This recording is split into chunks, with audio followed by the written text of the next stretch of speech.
The RADAR trial is looking at the issues regarding adaptive radiotherapy in bladder cancer. Using radiotherapy as a way of preserving the bladder has become increasingly accepted as an alternative to radical cystectomy.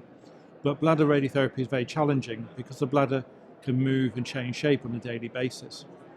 Over the last 10 years, we've been able to do imaging prior to each treatment, and that has allowed us to both do image-guided treatment, but also to adapt the treatment to the patient's individual circumstances of the day.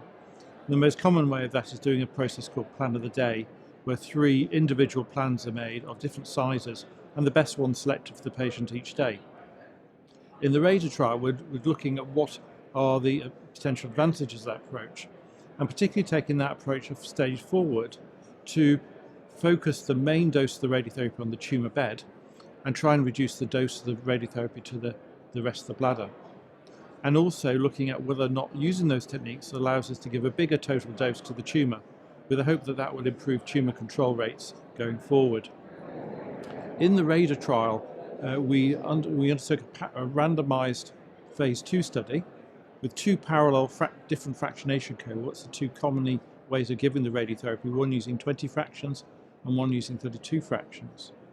And we wanted to exclude an excessive rate of toxicity in those patients having a dose escalation approach. And we were trying to exclude a greater than 20% significant toxicity rate. So we did a randomized trial between standard radiotherapy to the whole bladder, radiotherapy to a tumor boost with standard dose and then dose escalation. We've included 345 patients to ensure we had 57 evaluable patients in each of the dose escalated arms. And patients had to be evaluable, had to have a late toxicity assessment without any recurrence between 6 to 18 months after treatment. So what we showed in the study was that the adaptation was very necessary.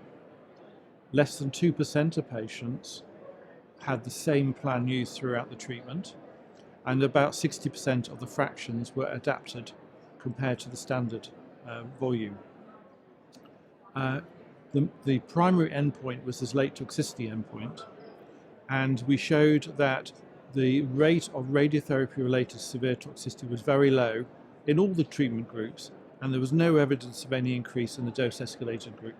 In fact, there was one patient across the 2 fractionation cohorts in the escalated group had severe toxicity, which was the same as the other 2 groups. And even the rate of all grade 3 toxicity was less than our preset. The upper confidence limit of the estimates of those was below our preset threshold for excess toxicity. So we can do this quite successfully. When we look at toxicity overall, the overall rates of toxicity were lower and less than we anticipated before we set up the study. There was no evidence of any increased toxicity for the dose escalated group. And in fact, the adapted groups, there was a tendency perhaps to have less toxicity, though we weren't powered to formally detect that. Particularly urinary toxicity looked like there's an interesting improvement. The other important aspect is that we found that the overall control rate of the tumour was excellent. At the 3-month check, 87% of patients had a biopsy-proven control of their cancer, of the people who had biopsies. And we had a local disease-free survival rate of 79% in the 2 standard dose arms and 85% in the dose-escalated group. That was a hazard ratio of 0.75. It wasn't statistically significant, but we were underpowered to detect a difference. The overall rate of control in those groups seemed to be somewhat better than our previous trial, the BC 2001 trial, where that was similar to the invasive rate of control rather than all local control data. So I think overall showing that this sort of modern radiotherapy is getting excellent results when combined with chemotherapy. Going forward, we can't have any definitive proof about what to do, but it looks very promising for using these adaptive treatments to improve patient outcomes and hopefully make bladder preservation even more acceptable as a modality of treatment.